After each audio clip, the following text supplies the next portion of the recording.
हाय सांग माने good morning शुभेच्छा केमिति अछन समस्ते आशा समस्ते भल थे। आज गोटे बढ़िया सुंदर कहानी शुणवा जे स्वभाव मनुष्यर स्वभाव केमिति केमिति परखिबा। चलते गोटे सुंदर कहानी से कहानी रे आपण पाई जिवे जे मनुष्यर स्वभाव केमिति होइथाय आचरण केमिति होइथाय। थरे जने राजा राजा समय कथा थरे जने राजा और मंत्री जने कथा हेले आज बेश बदल के बाहर को बुली जिबा। तेणु से कौन कले सकाळू सकाळू निजर बेश बदल देले नुआ बेश धरी गोटे जनरल आम साधारण लोक भली से माने परिभ्रमण करिया गले गाँ बाहरी गले।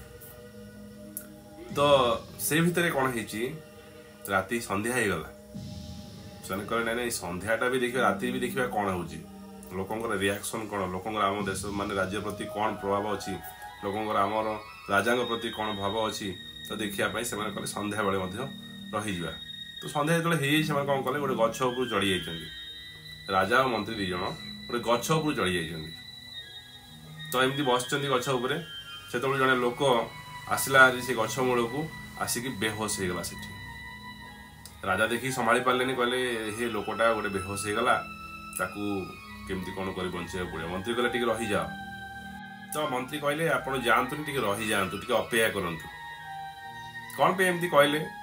राजा मन संभाली पार न था ना राजा कहले ना ना अरे बापड़ा लोकटा मरीज ताकू आम रक्षा न कले केमती हम। तो मंत्री कहले ना ना सी टिके आप संभाली जातु रक्षा रखी जदि हरी मारे किए जदि हरी जन को रखिए कहीं मारी पारे आज्ञा। तेणु सी कौन कले चुप ही रही देखा कौन हो से बाट दे जड़े चोर किसी जिन चोरी कर धाई आस गछ मूले आसिक तार पेड़ीटा खोलिकी जिनस सब मानने नापी बाहर बेलू देखला लोक पड़ी हे हे ये गोटे बड़ चोरटे हो मुझे ये खोलुची सी जानीदेव ताल नहीं पलैब से शोई था मुझे चलली सी तार बेडिंग पता धरिकी पलैगला। कि समय जाइए जड़े मद्यपान कर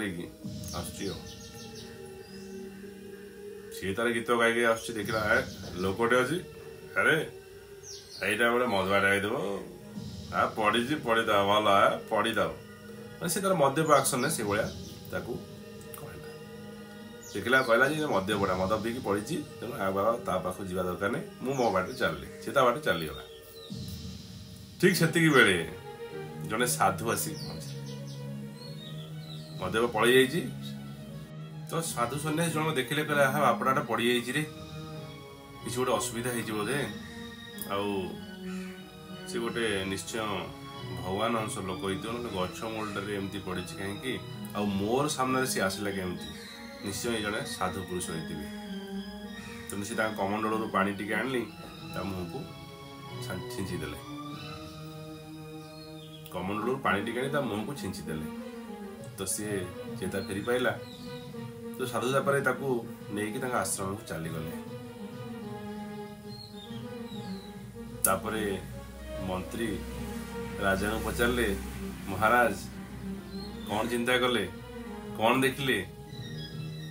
महाराज कहले अरे ठीक कथा जो व्यक्तिर स्वभाव जे भली होता है से दुनिया टाकू से ही नजर सब देखे सी के भल नजर देखिब ना यदि खराब व्यक्ति होता है यदि भल व्यक्ति से दुनिया टाक भल ही देखा। तेणु नजरिया जैसे है दुनिया आपको ऐसे ही लगेगा। नजरिया अच्छा है तो दुनिया अच्छा लगेगा नजरिया बुरा है तो बुरा ही लगेगा। तो एबे तो हम सीखी गले जे नजरिया कैसे होता है माने नजरटा केमती होता है आम स्वभाव केमती होता है तो समस्त निज निजर स्वभाव निश्चय जानी पारुथिबे किंबा अन्य माने जानिबारे मध्य अन्य को जानिबारे मध्य आपनको निश्चय सुविधा हो जिवो।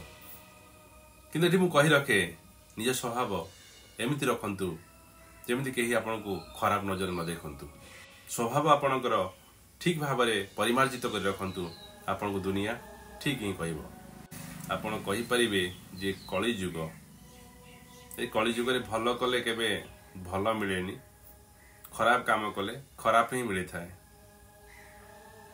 ठीक कथा सांग माने किंतु जो ऊपर वाला अच्छी ना सी केवल सब जिन देखुची जे भल कर से भल फल सजेक रखी आज ना काली निश्चय ताको से भंडार चाबी देदेव और जे खराब काम करुचे ना तापाई से खराब फल सजेकी रखी आज ना काली ताको से भंडार चाबी खोलिकी देदेव। देखु आपन कौटा इच्छा कौ घर चाबी कौ भंडार चाबी आपन दरकार आशा आपन बुझी जाइए।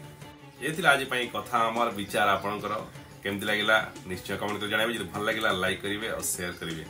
आ हाँ यदि प्रथम थर आम चैनल को देखुं ना सब्सक्राइब करने को जमार भूलें ना।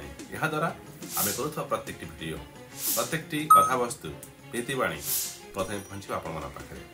आज विदाय दिंतु। नमस्कार। जय जगन्नाथ।